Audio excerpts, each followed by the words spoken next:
in the presence of antiretroviral therapy. I'm going to highlight some of the current cure strategies and approaches that are being used, like I said, internationally as well as locally. And then I'm going to talk about some emerging evidence, some considerations and challenges as we move forward talking about cure research.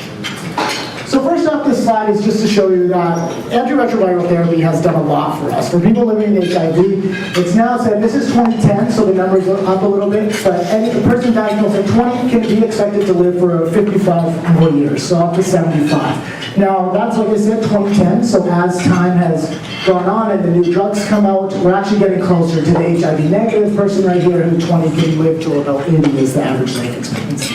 So some really great benefits of antiretroviral therapy, and most of us know firsthand that it can save our lives. However, antiretroviral therapy alone does not cure HIV. So as we know, when somebody becomes infected, their viral load shoots up, and then it stays until they go on antiretroviral therapy. Once they go on ARVs, it suppresses it very quickly to undetectable levels and will remain below the limit of detection as long as they remain on antiretroviral therapy. However, we know that upon cessation of therapy, people quickly rebound and go back to pre-therapy viral load numbers. And so right now, while antiretroviral therapy can keep us alive longer, it does have its limitations as well. So the question then becomes, why does antiretroviral ARVs, let's just call them, not cure HIV? So really, HIV hides in many reservoirs.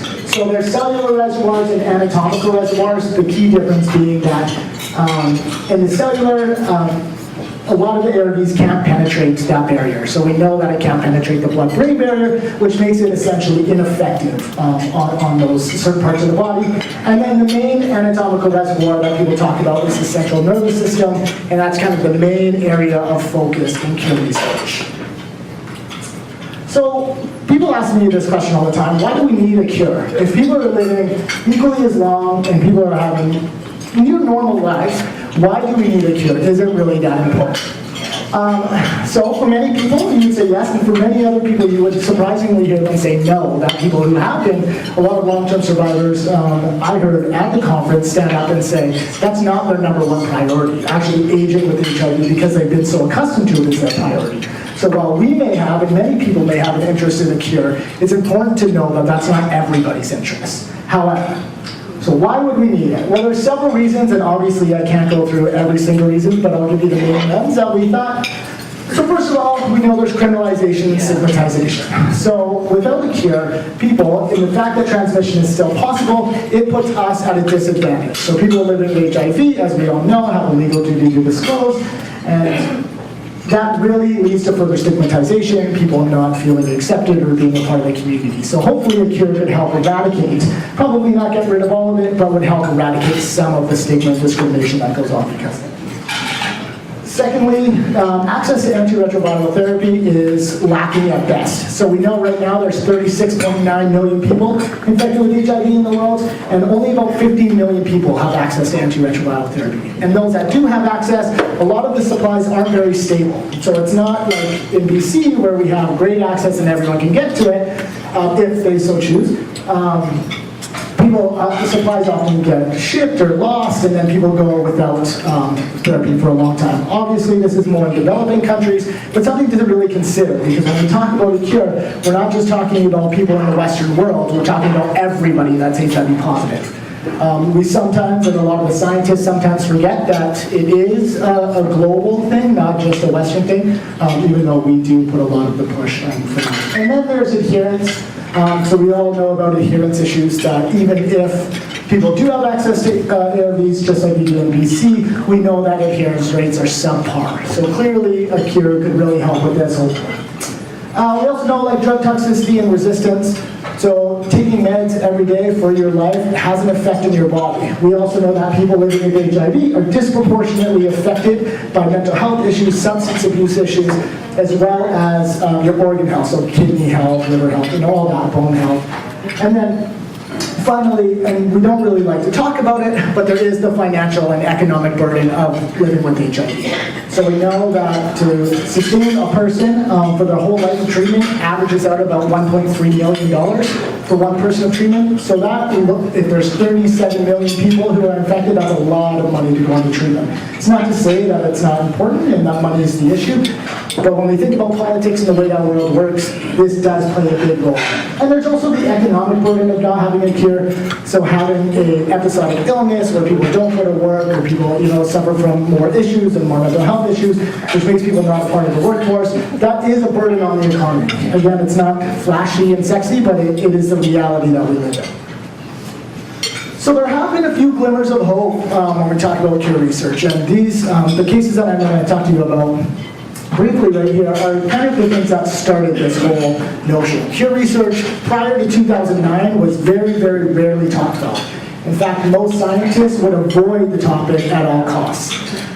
So really, the first thing that brought us is Timothy Brown, or the Berlin patient. So many of you, he was here at IAS actually, he was a very nice guy. A lot of people have heard about Timothy Brown. He's the only person that has been verified to be cured of HIV in the world. And his case is very specific, so it's not, when we talk about a cure and we talk about it for everybody, this would not be an example. For example, he had developed acute myeloid leukemia, which is a rare type of cancer, and he lived with it, and he actually went through two bone marrow transplants and had severe extreme chemotherapy at the same time. So essentially, they depleted his immune system. They essentially made it that he had no immune system, got a donor, and then they reinfused bone marrow into him and built him a new immune system, essentially. Now, his donor actually had a mutation, which is called a CCR5 delta 32 mutation. So, HIV, to get into your body, to get into the T cell, needs to use the CCR5 receptor. Now, 10% of people of European descent are devoid of this, and it's called the delta 32 mutation. So they have an inherent immunity to HIV to begin with. And so it's a very small number, but his donor, much like when you get an organ transplant, they have to match specifically, almost exactly, or else you can reject the organ, and in this case, reject the bone marrow. So luckily, his donor also had a delta 32 mutation, and it actually died, although it was the second time that it worked. So the first time he actually rebounded and had HIV again, and then they did this extremely invasive procedure a second time, and it actually managed to, and so he's been free without medication with no HIV detectable in his body for 9 years. The only person in the world. Now there are the Boston patients who had a different type of cancer than Timothy Brown, but they had the same transplants, although they didn't have the CCR5 delta 32 mutation, and both had a rebound and came back and had a detectable viral load at 3 months and 8 months respectively. So clearly, just doing a bone marrow transplant and getting people and giving them chemotherapy and getting depleting their immune system essentially isn't enough, at least in this case. The Mississippi baby, many of you will have heard about. It was 30 months post-birth. They treated very early with intensive antiretroviral therapies, which were very frowned upon in the scientific community to give that dosing to a child. Although, the surprising thing is that the child, even falling out of care and not being on treatment, was able to control the virus with her own immune system for 28 months. And the question here in the upset isn't the fact that the child rebounded, but the question is how, for 28 months, was it able to be sustained by their own body? And so that is another, and we'll get into it in a bit, a focus for cure research. And the important thing to know is that now the child is fine back on the ARVs, undetectable, and we're living normal life, but that question has shown us that, well, if our bodies can have that effect, especially in children whose cells are more naive and haven't been developed as much, especially in the reservoir, which we'll get into, hasn't been created, if we treat early, if that would make a difference. And then finally, this group is a little contentious. I don't know if you guys have heard about them, but the Visconti patients and the spinal patients, much like the Mississippi baby, were all treated very early. So in a very acute infection, right after diagnosis, during the acute infection, so not even diagnosis, but infecting. And after stopping antiretroviral therapy, this group can actually suppress antiretrovirals for 9 years. Although, like the Mississippi baby and unlike Timothy Brown, there's virus still detectable at low levels and is replication competent, meaning that it is able to replicate itself and then procreate and essentially spread. So just to give you guys an image, so here's just to show you the amount of time in years, obviously, that people have gone through. And so we have the Boston patients here, the Mississippi baby, and the Spartak and Timothy Brown at the bottom. And so Timothy Brown here, straight line showing that totally eradicated for the whole time. And then the Visconti patients still under the limit of detection, but because it's bumpy, it shows us that there's still HIV in their system. And then all the other people have rebounded so far. So it's just to show that. So HIV in your body. So we need to start thinking, for many of us who are positive, we think of our plasma viral load and our CD4 counts. And while they're both important to tell us how HIV is doing on our body overall, in cure research, they don't really matter. They don't actually affect anything, especially because your plasma viral load can be undetectable, but you can have HIV at the cellular level in your body that we can't even test to find out how big it is. So we need to start thinking, as a community, when we talk about cure research, viral load really doesn't play into it. And so we need to remember that. And we also need to remember that HIV hides in your body in different places. So specifically the brain, the lymph nodes, the gut, and the genital tract. And we'll get more into this too. So we know that antiretroviral therapies are ineffective at reaching many of these areas, and they persist at the cellular level, as I said. So when we talk about cure, one of the biggest obstacles is the latent reservoir, or the reservoirs. And so these are cells within your body that harbor HIV, and even with medication, so maybe they don't replicate at the very, like in your blood, like your viral load would spike, but there still is low-level replication, and these reservoirs are actually what are responsible for your HIV rebounding once you stop treatment. Essentially what happens, there's different types of reservoirs, but the active reservoir is, so in my brain or in your genital tract where the ARVs can't get, there's very low levels of cell replication even when you're on antiretroviral therapy. So it's not as much as if it was free reign and you were on medication, obviously you would be producing much faster, but even in the presence of antiretroviral therapy, this is still very possible to recreate. And so without eradicating these, we can't honestly expect to eradicate it out of the whole body, or at least to make it go dormant. And then there's the latent reservoirs. There's a lot of interest at the conferences about latent reservoirs. And so this is where the HIV essentially gets into a resting memory cell, or a T cell, that much like when you're a kid and you get sick, and then when you get that pathogen enters your body again, that wakes up and produces antibodies. HIV essentially does this in your body, but it tricks your body.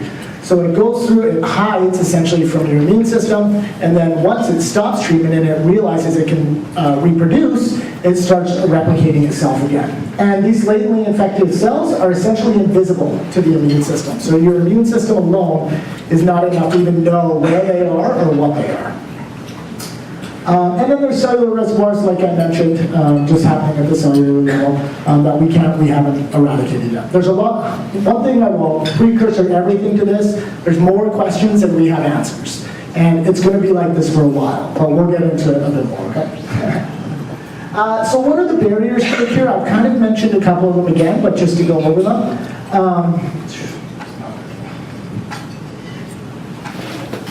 Good God. We have the Yeah. Oh, okay. Okay, so we know that HIV remains persistent in tissues, and so therefore we need to come up with strategies, we being the HIV sector, to reach tissues where ARVs cannot. Latently infected cells are rare and undistinguishable from uninfected cells. So those latent infected cells, we actually don't know how many there are or how big the reservoir is, which I'll talk about in a bit. Sorry. Okay. And then not only are these latently infected cells rare and undistinguishable from the uninfected cells, but they're diverse. And so it's not just your CD4 cells that inhibit and cause latency and cause it to rebound. So these cells, the strategies that we target wouldn't be enough just to target the CD4 cells, or at least the science doesn't suggest that it would have to be a lot more broad-ranging. So we can actually find all of the cells to make a difference. So when we talk about cures, there's really two two main different types of cures that we talk about. We talk about the therapeutic cure and the functional cure. So the therapeutic cure is really also known as the sterilizer cure, which is what Timothy Brown had, where it would eradicate all HIV from your body and we would be able to find no remnants or viral remnants. This, for many people, is kind of, it would be the gold standard, obviously. It would be like getting cured of something else that would completely remove it from your body and you wouldn't have to worry about it. But it's also one of the hardest because it's very hard to kill cells and not kill the host. And to do it on a large enough scale, specifically enough to target everything that we need to target without having further consequences, especially down the road, right? And then there's the functional cure, and so it's more recently being referred to as remission, so you might hear people go back and forth. It can confuse me quite a bit when they were saying. And it's really lifelong control of the virus in the absence of antiretroviral therapy. And your body would be able to control it on its own, as well as you would never progress to end-stage HIV. So you would never get to what used to be called, still in some ways called AIDS. It would not progress to that. So what strategies have been used, or are being used currently? So the first one is really to limit the establishment of the reservoir. So we see now, and we know now from a lot of the studies, that we can, if we treat early, we can limit the amount of the size of the reservoir. And if we can limit the amount of the size of the reservoir, then it will be easier for us to eradicate HIV. It also leads to less cell destruction, so your T cells are more like if you were negative, if you start treatment early, and it just protects your body overall. However, for many of us, myself included, this isn't really an option because I've been positive for a long time, and maybe I wasn't diagnosed with my very acute infection and I went on medication later. At that point, the reservoir has already been established in your body. They say it takes between 4 and 24 hours to get a real hold, although there is evidence to suggest that we can reverse that with PEP, and we know that the post-exposure prophylaxis does have the benefit of reversing some of that if caught early enough. The problem here is that most people who are diagnosed with HIV are diagnosed in the clinical latency stage of their infection. So most people are not caught in that acute infection within the first couple of weeks. And so that, again, unless we're catching people in that time, we can't really limit the establishment of the reservoir. And so this isn't really a viable option for the majority of us. Although I put the START study up here because this was a big topic at the conference, and essentially it tells us what we already know in BC. Let's put everyone on treatment the second we find out they're positive. We just know the health outcomes are better. So that's the long-term treatments. I showed you that life expectancy side, but we also know just the effect of HIV in your body, the less time that it has on its own and to replicate and to get a viral load up, and the more faster you can treat it, the better your outcomes are. And so that's just So I'm not really going to talk about that one because that one is kind of a utopian idea, and so I want to talk a little more about the reality of where we are. So the other strategies are really to reduce the size of the reservoir, and so this would be either done through depleting the infected cells, or you would flush out and kill the latent reservoir. So the shock and kill strategy, and I'll go into these in a bit. And then we would also, the other one is to render uninfected cells resistant to HIV. So a lot of the news that you heard in the papers and you've seen the media sensational headlines, this is about the gene therapy that they're trying to manipulate the way that HIV gets into your body, and I'll explain it in a second. So, sorry, I need water.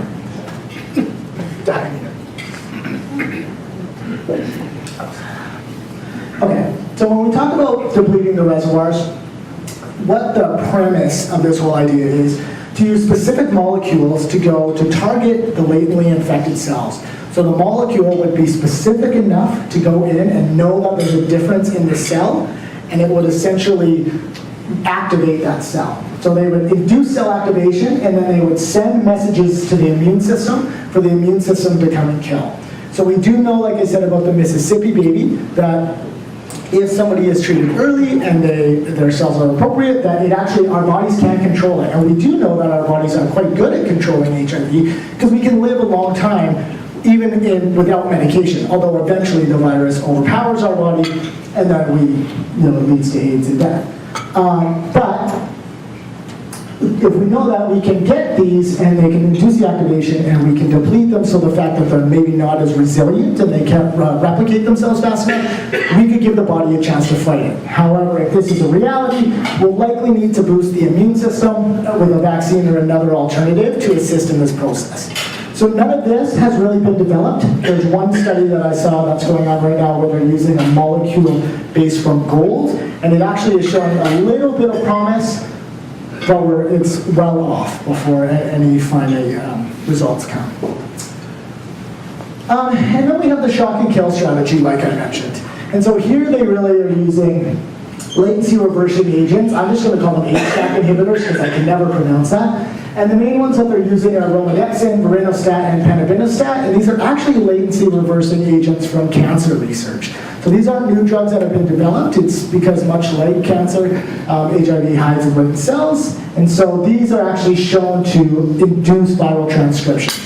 And so there are others testing and being developed, but these ones, because they're already approved, were very fast-tracked, and so we've seen the most amount of work done with these.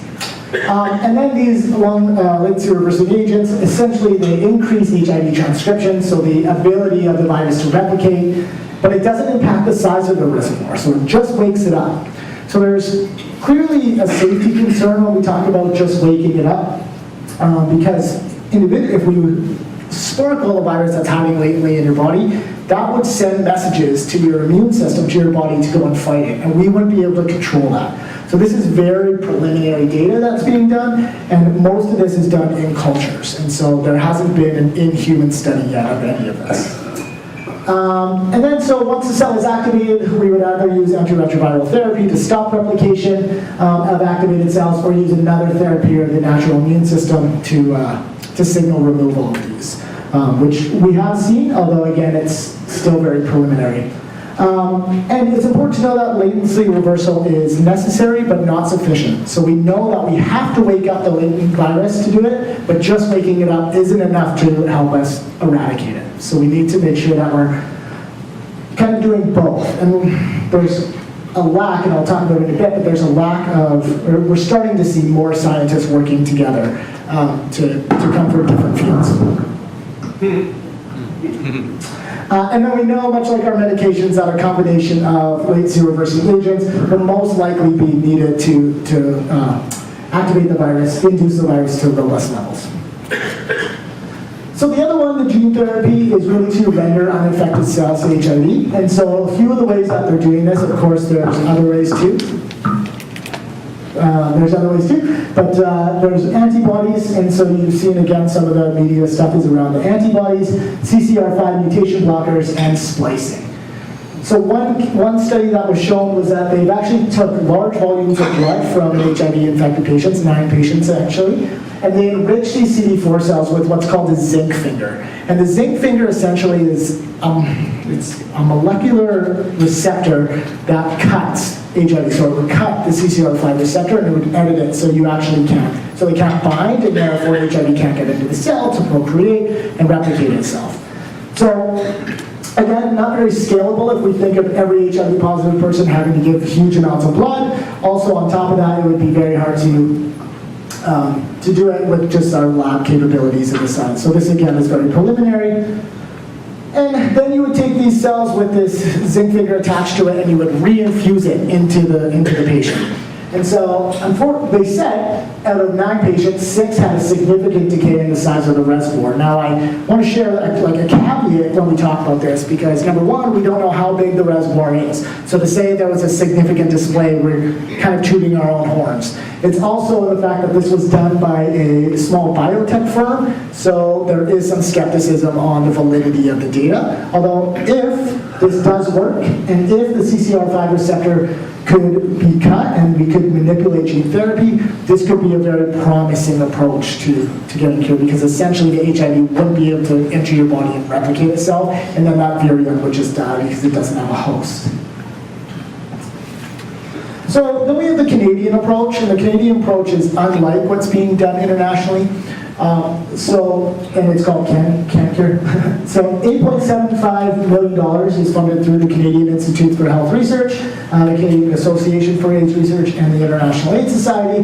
And we're looking at macrophages. We as a collective, are looking at macrophages and myeloid cells. And the reason why this approach was chosen is because it's really an underappreciated niche in the global effort. So we know these cells play an important role in your body, but we don't know the role they play in HIV. We do know they can get infected latently with HIV, but we don't know if that is enough to cause rebound, or if just getting it out of the latent reservoir, the CD4, would be enough. And the key focus of this grant is really to focus on the brain and the central nervous system as our key players in the fight for cure. These are key areas that we need to look at. So to give you a definition, macrophages really are long-lived cells that engulf and digest foreign pathogens. So essentially you have a pathogen in your body, your brain sends a message to the macrophage, it goes and engulfs it, and then it sends a signal and it eats it, essentially. And then it's known to contribute, macrophages are known to contribute to HIV persistence, and they reside in tissues where antiretroviral therapies are ineffective and cannot reach. And it's really the goal of this grant, again, it's still very early, is to elucidate the role and the contribution of these macrophage-containing tissues and as sites for viral persistence. So we're just trying to find, on this grant, if these actually play a role in long-term HIV infection, which, again, a big question mark with not a lot of answers. So to give you an idea about where macrophages are found, they're pretty much found everywhere.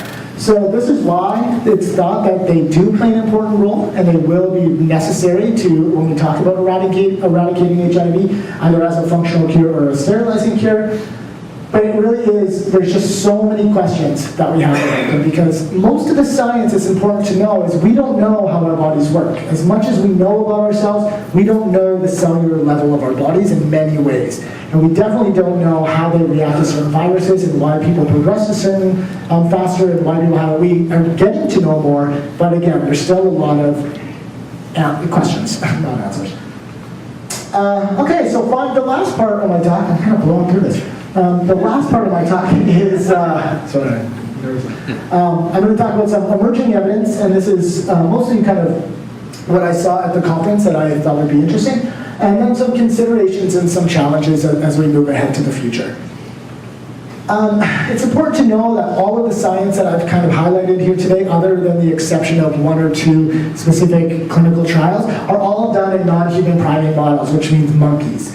And so I know that there's some sort of, a bit of an ethical issue to using animals in a humane, and unfortunately we need to replicate the human body and the human immune system, and since they're our closest ancestors, and they're closest, easiest to replicate in their genes and their genetic makeup, this is why we use it. And essentially I call it a safe way to test new therapies, because it's safe to humans. Is that most of it we do in the monkey model ever before we get into humans, and it's just to make sure that, like I said, if we were to reverse everything, we wouldn't want that in a human host, and then we would find out what happens to the individual, because most people would probably die because of it. And it also, surprisingly, there are some benefits to using non-human primate models as opposed to humans. So it allows for specific and precise measurements. So the time that you gave the monkey the virus, we know specifically when they were infected. We can make sure that they're taking their medication at the exact time, which in clinical trials, we know that doesn't happen. We can't obviously protect against every factor that could in humans, and so monkeys really make it a lot easier to know that. And it also is easier sampling for us, and there's safety and less risk. So for proof of concept studies, so if we think something could work in a human, but we need to prove it in a cellular host first, this would be, monkeys are really the best thing that we can do. There are some studies, especially in Canada, where we use humanized mice, but even to make the mice humanized, which essentially gives them a human immune system in a mouse, to do that we need to use stem cells from aborted fetuses, and that has its own ethical implications as well. So it's a very cutting edge and very difficult field to navigate. And so hopefully in the next few years we'll see it progress to humans, but a lot of stuff needs to be done ahead of time before we even get to that stage. So some of the emerging evidence that has come out of this, first off, case studies are key. So we would not be where we are without Timothy Brown and without the Mississippi Baby. So mostly Timothy Brown, but I think it's so lovely. So Timothy Brown and the Mississippi Baby were really the first examples that HIV can be cured. And it was the first time that as a community, and scientific community as well as a community, we saw another rallying like we had before, that there is a future. I remember hearing, reading papers and hearing things in the early days of HIV where, cure's a few years away, cure's a few years away. And so until these cases happened, no one really knew if that was actually a possibility. And so now we have a basic understanding that it can happen. And so it has inspired a lot of hope for people. One interesting thing, and this is very preliminary, so please don't get too excited about this, but has been shown some studies to show that there's gender differences when we talk about a cure. So I know in the past when we look at clinical trials, we haven't always had the best research protocol, shall we say, including diverse groups and different ethnicities and genders and everything. And so to see this happening already in cure research is a little promising to know that these types of things are being taken into consideration. So really, there's a few of the things they said. These are both in vivo, or in vitro, so in petri dishes. Estrogen has been shown to block the re-emergence of HIV from latency. And it points to gender-specific differences in viral reservoirs. Again, more of a theory than what we know, but it's something promising as well. And in trans women, a group of trans women, the female samples were more restricted when exposed to estradiol, which is a hormone given to women when they're transitioning. And so these promising things show that gender actually might play a role. And so it's something that it's nice to know that some scientists out there are actually taking these into consideration now and not after we've, 20 years down the road when it's too late and no one's going to change everything. Some other emerging evidence is measuring the reservoir. Really, there's no way for us right now to get the exact size of the reservoir. The best way that I can explain it is there's essentially two different assays that they're using right now. One is about the size of a pea, and one is about the size of a salad bowl. And so they say it's somewhere in the middle. So that's clearly not very helpful to people if we need to know specific numbers. And so a lot of research right now is just going into measuring the size of the reservoir. We can measure viral DNA, viral RNA, we can measure the CD4 cells, but we don't know the latently infected cells, and we don't know how big and where the reservoir hides in your body, and if it changes in different individuals. So more questions, and it makes it hard for us to know how much it needs to be reduced by. So if we know that we need to reduce the reservoir if we want to have a cure, an appropriate cure, one that will work, we need to know how big it is so we know how much we have to get rid of it, which we don't have that information yet. And a lot of replication-competent virus goes undetected by the immune system. So a lot of it, even though it may not be a full HIV RNA, it does have the ability to replicate itself. It's a very hard concept to explain, but just know that your body can't necessarily tell that it's there. So even if it's in a reservoir, we need to make sure that what we have is able to tell us that whether it's replication competent or if it's just a viral strand that's in your body, which won't necessarily matter, because the replication competent is really what we care about in cure research, because that's the one that makes your body rebound, or makes HIV rebound. So I just have up here the viral L growth assay. So I told you we have the pea in the salad bowl. So now we have a new one, but it's about the size of a soup bowl. So we don't really know if that's the size or if that will tell us the whole size. But the scientists and experts around the world believe that this is probably the closest guess that we have right now. And so a lot of the push right now, one of the biggest pushes in cure research is really to find an assay that tells us how big the reservoir is and where it is in each person. Probably the biggest thing in cure research right now is to identify the biomarkers of HIV persistence. So this really is the primary importance for the development and monitoring of cure strategies.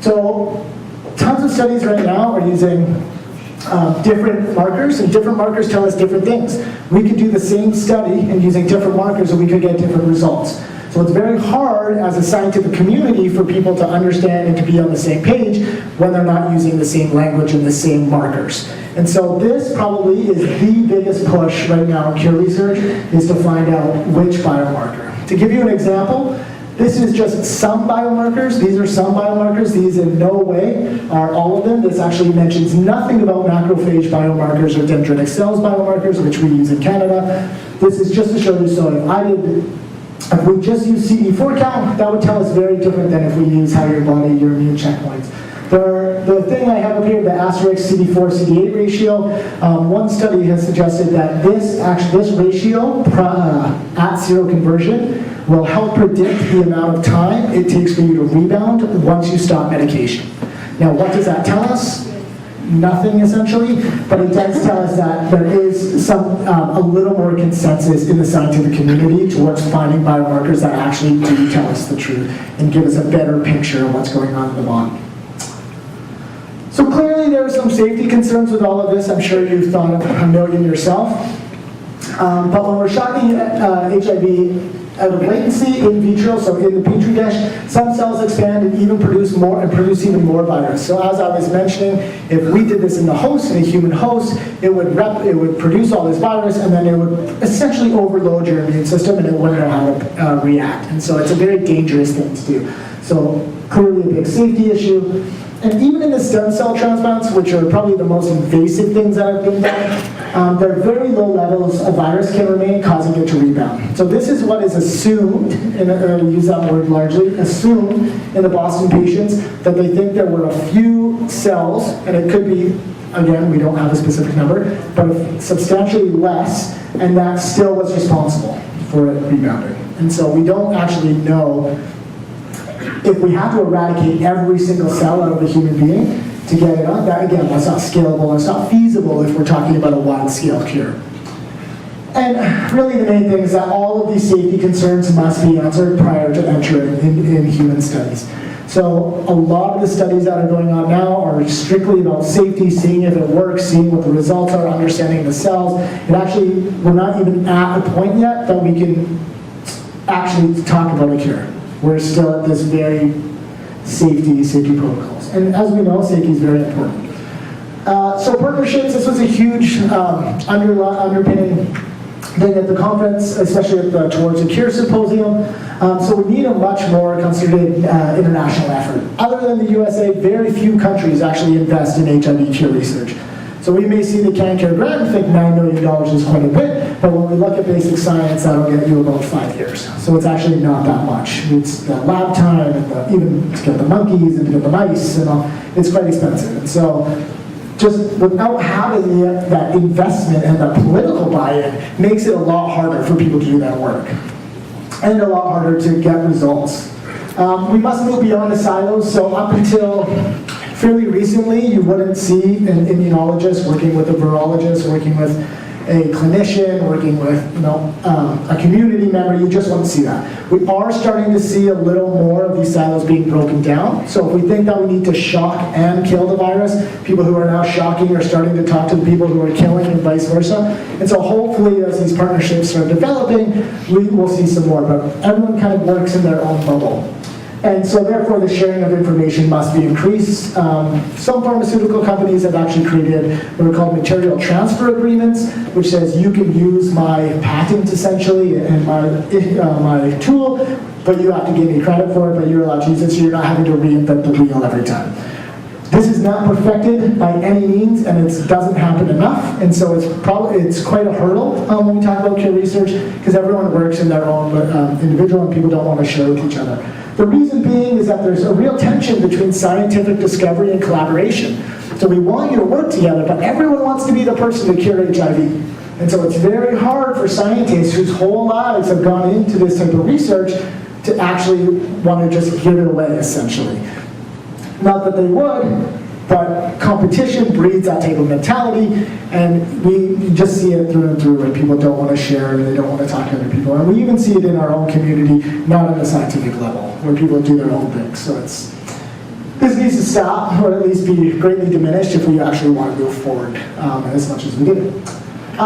Really, this is probably my least favorite part of the talk, but we need to manage our expectations. So first and foremost, the reality of finding a cure. As I mentioned, we are still in discovery science. We are learning about our bodies, things we have never learned before.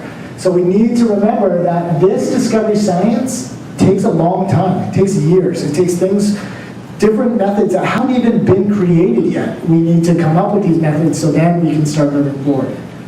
We also need to manage the expectations of the scientists. So I know scientists get excited and they want to find patients and they want to do their tests, but the problem is that Who are the patients? It's us. It's going to be us who are the ones that are a part of this. So we need to make sure that, yes, you may be excited, but we need to make sure that you're not skipping safety protocols, that I'm being honored as a participant, and that I'm not putting my own health at risk so you can get the glory. Because if, yes, you may find a cure, and that would be good for the individual, but we also need to make sure that that's not the only driving force, that it's prestige and success, that it's actually for the benefit of everybody. Here's my least favorite part. We need to manage the expectations of the community. And when I mean community, I mean people living with HIV, people working in the HIV sector. Again, I know that it's been 30 years in the making, and I know that people get very excited, especially when they see these posts, whether it's on Twitter or Facebook or in the newspaper about how HIV is cured. We need to manage these of the community, because if people don't have the ability to have exact information and proper information, it creates myths, it creates confusion, and it really just makes the job for everyone that much harder.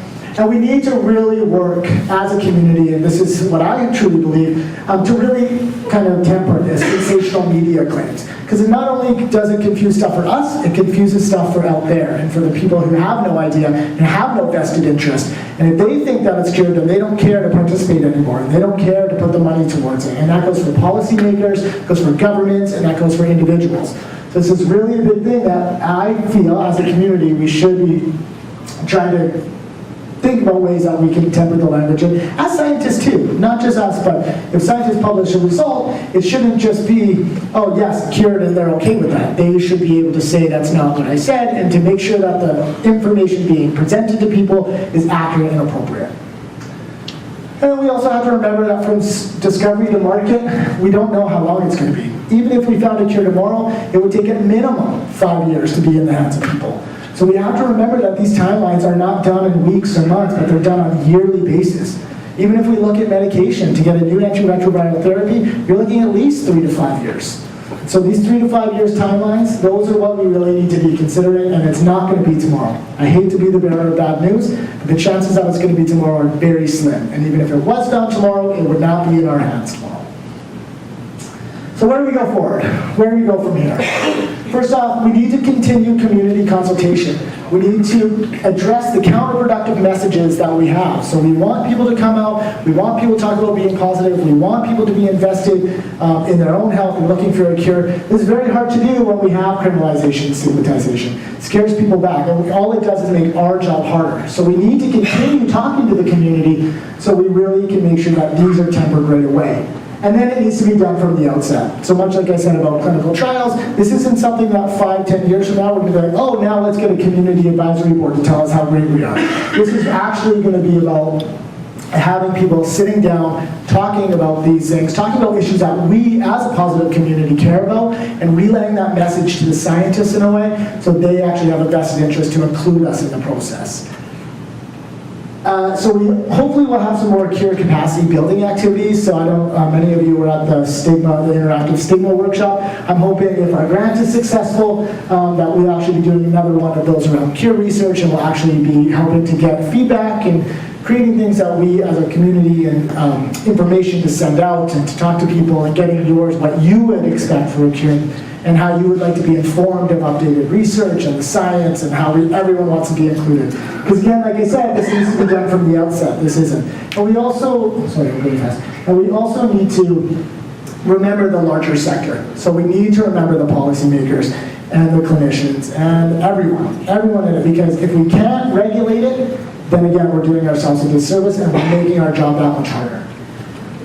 And the only thing I can say is it's going to take time. We're closer than ever before. We're on our way. We're doing really well, and there's a lot of great stuff happening, but we need to relax a little bit. And I mean everyone, because we're also eager for it to happen, but we also, like anything, if we go slow and we do it properly the first time, it'll make all of it easier for us, and it'll be more successful when it comes, because us on the ground, the people who are doing the work, we're going to be the ones disseminating this information. So if we can do all this together and we can work together, it should make the ride a lot smoother for everyone. I'm a little narcissistic, but this is a picture they took of me, which I thought was really funny because I had no idea.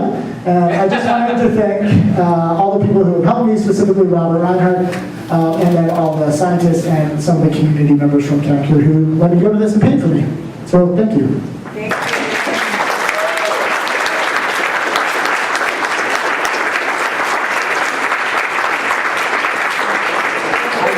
I will do my best to answer questions. Some of it is very intense, so I might not be able to, but I'm happy to talk answer it.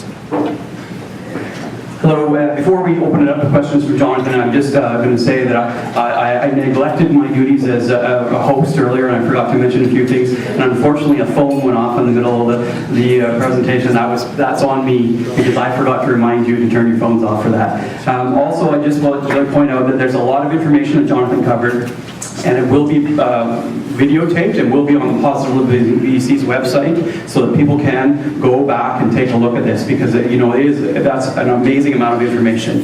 And Jonathan has a great knowledge and a great passion with his speaking up here. So yeah. So call for any questions from the audience, and if you could actually just use the microphone at the back. I'm always reminded to keep it short. I wrote down the question, can a genome test, if it's rebadged Discovery Science, be used as a biomarker? One reason why I asked this is because I've had the genome test done twice on these over 10 years, and I kind of wonder what that information will do in terms of how it would. Yeah, so the problem with the genome testing is that the genome testing is good to tell us in an individual person, but when we're looking at cure research and we're looking at cure on the whole, is that we're not just looking to target one genome, we need them that are wide-ranging, right? So a lot of when we talk about the antibodies, they're broadly neutralizing antibodies to essentially get to every genome and every different strain of HIV. So that is, I don't know if they could use it as a biomarker. You're not going to ask a microbiologist, but yeah, there's limitations to it for sure, because it's on an individual basis. Okay, thank you. Thank you. I'd like to thank you, Jonathan, for the excellent presentation. And my question pertains to the shock and kill therapy model. When it's latent and hiding in all these different organs, what is the potential for the HIV virus actually to learn what ARVs you're on and develop basically a resistance to it? So even if they did come out of hiding, and all once the specific ARVs you're on may not work. Okay, sorry, just a minute before Poseidon, he's going to be leaving, and I forgot to mention there are evaluations on your table, so before you go, can you just make sure you fill out the evaluation, and I'll hand that over to John. Thank you. What did you say? Just tell me. In terms of when it's been hiding, the Oh, right, okay. Yeah, so essentially, so there's a couple theories. So the one that I had on there was that they would use antiretroviral therapy. Once you wake it up, your ARVs don't stop working. And the virus is still the same virus that's in your body. So if it works against a virus that's going through your plasma, it essentially would be able to create a protection around it that it would then stop it from replicating and therefore becoming resistant, because it wouldn't be able to get around it. Theoretically, yes, is it possible? But I don't know to tell you enough about it. But don't forget, I'm a community member. I just relate this. You're doing great. Hi, Jonathan. Again, great presentation. I was just wondering, you've concentrated all the strategies on therapeutic cure, which is a sterilization cure. You kind of mentioned the functional cure or remission. However, when you mentioned managing expectation, to myself, the functioning cure should be the first step, in the sense that the HDAC inhibitors, the opposite of the shock and kill, is actually HDAC activator, which will actually render the cells in reservoir dormant or inactive, and therefore replication incompetent. Scientists, I mean, a lot about science, they look for full potential. However, they forget there are steps to get there. Everybody's excited about landing on Mars, but we have to either put a base on the moon or enlarge the space station in order to do that, but nobody talks about this. So the functioning cure, in my opinion, should have the more prominence as a first step to actually just a sterilization cure. It's good that we have this theory, but we have the technology, and that will take years. Yeah, so I think my response to that would simply be that a lot of that's theoretical. So a lot of the functional cures, we actually don't know how that would work. So there is the gene, so I was talking about the gene splicing and the gene editing, that essentially that's what it would do. It would go in and it would stop that virus that you have already. It would either cut its provirus so it can't procreate, and it would essentially stop it within your body. Or you would take the CCR5 mutation completely off, and then that would make it so yes, the HIV would be in your body, but you wouldn't be able to, it wouldn't progress. Again, so I think it's still, we're not there yet. There's still, again, more questions that we have, and I think more a feasible step than sterilization or therapeutic cure. Sure, yeah, so that may be true. Unfortunately, it just depends on who's doing the research and who gets to decide. So the focus is really on the sterilizing cure a lot more. There are people looking at that, but that wasn't a main focus of the conference, I would say. Jason? Just a quick question about the stem cell transplant approach. You mentioned that the stem cells need to come from aborted fetuses, but I've read literature saying that stem cells cannot be produced basically from any type of cell. So is there any specific reason why they have to come from fetuses? So they only come from the fetuses when they're being turned into humanized mice.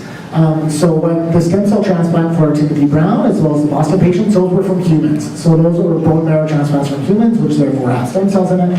But if we're talking about making humanized mice to essentially give a mouse a human immune system, they need those very naive, undeveloped cells to actually inject into the mouse to make it human, essentially. So, yeah, there's not, the problem with the bone marrow and the stem cell transplants is that it's just not feasible. It's a very, very invasive procedure that costs a lot of money, and it's just not going to happen. So even if it did work, it's not scalable, and therefore it's not feasible. And so it's not really, people aren't considering that as a viable option. Not that I saw, at least. Maybe some people are, but not that I saw. Shelley? My name is Shelley, and I want to say thank you, Jonathan. You are amazing. And I think that's it for the evening. Oh, Do we have one more question? Paul Smell. All right. Hold on. And then you're done. Isn't he at the mic? Hold on. I'll be really quick. My question is, can you say Mississippi Baby one more time? Mississippi Baby. It's so cute. Last question. I have a question about what exactly, as we understand it now, is a functional cure. Is someone who is functionally cured able to still infect someone else? How does, as we understand it, how does that work?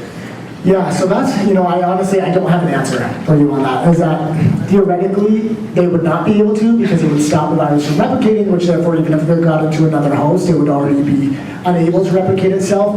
I don't think that the science is there yet. I think we don't have that answer. Unfortunately, a lot of this is more questions than answers. Hey, thank you very much, everybody. Just before we go, I'd just like to call out the Granville Hotel for an amazing, Granville Hotel, Chapel Granville Hotel, for amazing